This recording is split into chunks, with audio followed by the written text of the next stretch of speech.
चलो question number 8 है हमारे पास, ठीक है। 8 के अंदर क्या कहता है, क्वेश्चन रीड करेंगे पहले। क्वेश्चन कहता है कि हमारे पास एक पेट्रोल पंप है, नहीं सर, नहीं है, एक बस स्टॉप है, ठीक है। बस स्टॉप है और बस स्टॉप को ना रोड से अलग करना है, ठीक है, कि बस वहां चली जाए, लोग आराम से उसको बैठ सके। तो हम लोगों ने कोन्स लगाने हैं।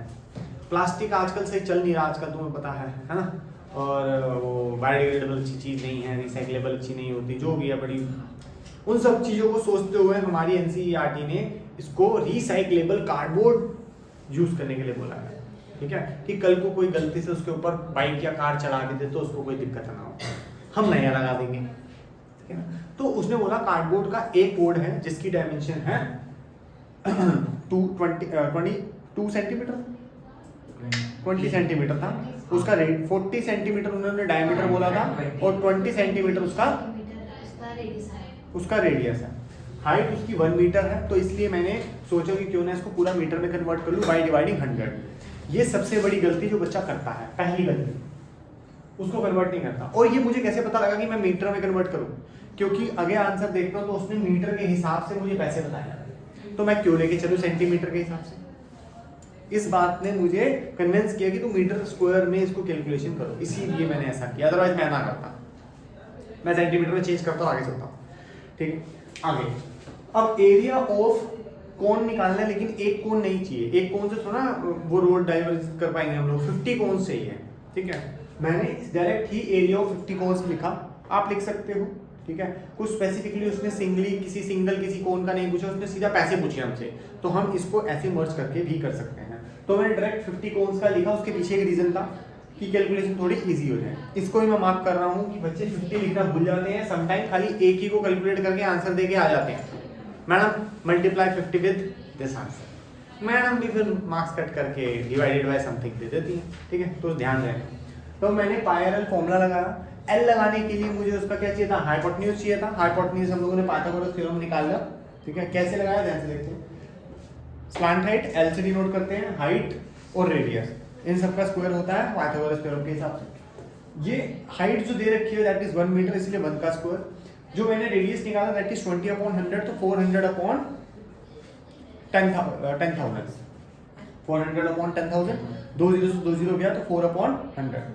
आगे एल के साथ इसको प्लस करेंगे तो अब इसको एलसीएम करना पड़ेगा, 100 + 4/100 तो आएगा 104/100। अब ये समझ नहीं आ रहा इसका रूट कैसे निकालें, तो बुक कहती है परेशान नहीं होना, हम इसका आंसर भी आपको देते हैं। नीचे देखो ध्यान से, उन्होंने आंसर दे रखा है √1.04 = 1.02, बस हमने टेप के लिख देना। देखो कितना हमारा ख्याल रखा जा रहा है, यहाँ पे कोई गलती होने के चांसेस नहीं है, आंखें खोल के देखना है, आंसर मिल जाएगा, वरना आधा घंटा यहीं वेस्ट कर दोगे तुम लोग। आगे चलते हैं, स्लैंट हाइट मिल गई, रेडियस मिल गया, ये मिल गया। अब चाहिए क्या हमें, 50 मल्टीप्लाई करना है। पाई आर एल लगाया, पाई की वैल्यू 3.14 बोला उन्होंने, ठीक है। और अगर नहीं भी बोला उन्होंने यानी केस, तो आप 22/7 लिखो। जब आप कैलकुलेट करोगे आपको दिखेगा 7 का कोई मल्टीपल है ही नहीं यहाँ पे, ऊपर न्यूमरेटर में 7 का कोई मल्टीपल नहीं है, तो हम लोग क्या करते हैं उसको फिर से 3.14 में लिख देते हैं। कट करेंगे तो आंसर तो वही आने वाला है, नहीं हो तो 3.14। तो इसीलिए कोई परेशान नहीं होना कि सर दिया तो है नहीं, किससे करूँ, पहले 22/7 से, अगर नहीं कट हो रहा तो बाद में कट करके उसको 3.14 करो। और अगर स्पेसिफिकली दिया हुआ है तो आप 22/7 फिर मत लिखना, सीधा 3.14 पे जाओ। उन्होंने आपकी कैलकुलेशन इजी करने के लिए ये बात की होगी। तो 3.14 पॉइंट हटाएंगे, 00 आएगा, 20/100, 20/100, और यहाँ लिखेंगे 50 कोन्स के लिए। यहाँ पॉइंट हटाएंगे, जो 1.0 आया था ना 2, एल की वैल्यू, ये एल है, ये आर है, ये पाई है, और ये 50 कोन्स है, ठीक है। यहाँ पे 50 लिख दूँ, याद आएगा 50 कोन्स है। पाई 314 लिखा, 102 लिखा, 100 लिखा, जो 0 से जो 0 कट रहा था उसको कट कर दिया, कट कर देते हैं। इस 0 से ये 0 गया, इस 0 से ये भी गया।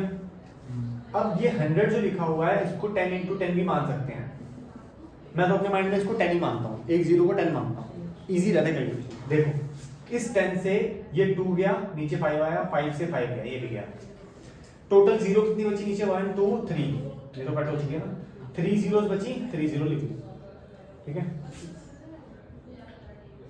आगे चलो, अब क्या बचा मेरे पास, 314 ऊपर 102, तो उसको नीचे ले लिया, कैरी फॉरवर्ड किया। अब इन दोनों को मल्टीप्लाई करेंगे हम लोग। यहाँ पे मैंने मल्टीप्लाई किया, आंसर आया 32028। उसको हम लोगों ने लिख दिया नीचे। 100 था या 1000 था? एक है 1000 था ना? एक कट हो चुका था मेरे ख्याल से, ऊपर कट हो गया था ना, एक टन चला गया। एक टन चला गया था, ये टन बचा भी तो हुआ लेकिन अभी हाँ एक टन यहाँ लिख लेते हैं, ठीक है। तो अब इसके बाद थोड़ी कैलकुलेशन फिर आगे तक चली जाएगी। यहाँ नहीं कुछ ऊपर से गलती हुई है, एक बार देख लेते हैं।